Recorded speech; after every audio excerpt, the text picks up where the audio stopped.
Un communiqué de la Ligue des droits de l'homme en ce 1er mai pour exiger la justice sociale afin de rénover la démocratie qui en a bien besoin. On l'a entendu dans les textes précédents.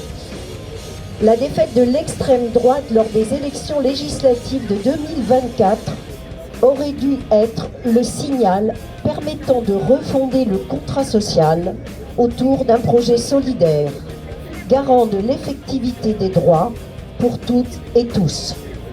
C'est ce qui était porté par la société civile organisée qui a joué un rôle clé dans cette séquence. Presque un an après, il est difficile d'identifier, ne serait-ce que quelques mesures d'urgence sociale qui auraient été prises par les gouvernements successifs en tenant compte des aspirations exprimées. Elles étaient pourtant très largement reconnues comme nécessaires dans le champ politique à l'été 2024, au nom du respect d'une concurrence économique qui ne permettrait pas de financer les protections nécessaires, de l'affirmation d'un danger imminent de guerre qui devrait mobiliser prioritairement les ressources.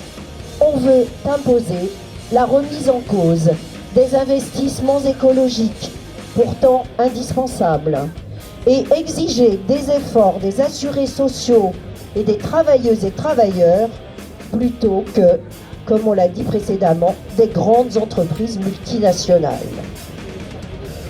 Pour obtenir de vraies réponses aux attentes émancipatrices de la population, pour la coopération, y compris internationale, face à l'extrême droite et ses politiques construites sur la loi du plus fort, pour répondre aux besoins de redistribution des richesses au sein de chaque pays et avec des solidarités mondiales, la Ligue des droits de l'homme a appelé à rejoindre toutes les manifestations du 1er mai 2025 aux côtés de l'ensemble des organisations syndicales et associatives.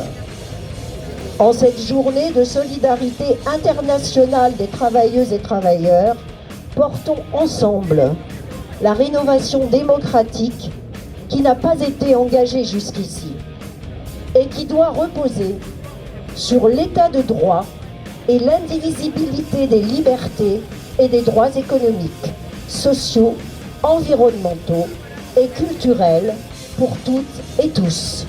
Je vais abréger mon intervention qui vient défiler derrière. Je suis en représentant de l'association ATTAC, Association pour la taxation des transactions financières et l'action citoyenne, association existante depuis 1998. Faire la doublure avec ce qu'a dit les camarades de la CGT et du Parti communiste. Notre petite consolation actuelle, elle nous vient des élus du Front populaire à l'Assemblée nationale qui ont réussi à ébranler le mur de l'argent. Déjà sous le gouvernement Barnier, l'an passé, la commission des finances avait réussi à dégager des recettes substantielles, hélas non retenues par le gouvernement dans la suite des débats. Mais récemment, le groupe écologiste et social a fait adopter une proposition de loi pour un impôt plancher sur le patrimoine des contribuables les plus riches à hauteur de 2. Cette contribution concernerait environ 1800 ultra riches et ferait rentrer dans les caisses de l'État entre 15 et 25 milliards d'euros. Il faudra donc faire pression sur les sénateurs pour que cela passe et une réalité. L'économiste français Gabriel Zucman, qui a inspiré cette taxe, a déjà eu un écho favorable lors du G20 au Brésil en novembre 2024. Cette proposition devrait être remise à l'ordre du jour du prochain G20 à Johannesburg en Afrique du Sud en novembre 2025. Il y a urgence, car depuis l'an passé, les 3000 plus riches milliardaires dans le monde ont empoché plus de 100 milliards de dollars de nouvelles recettes.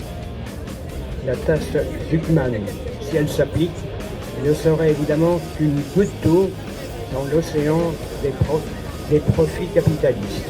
Je vous remercie de m'avoir entendu.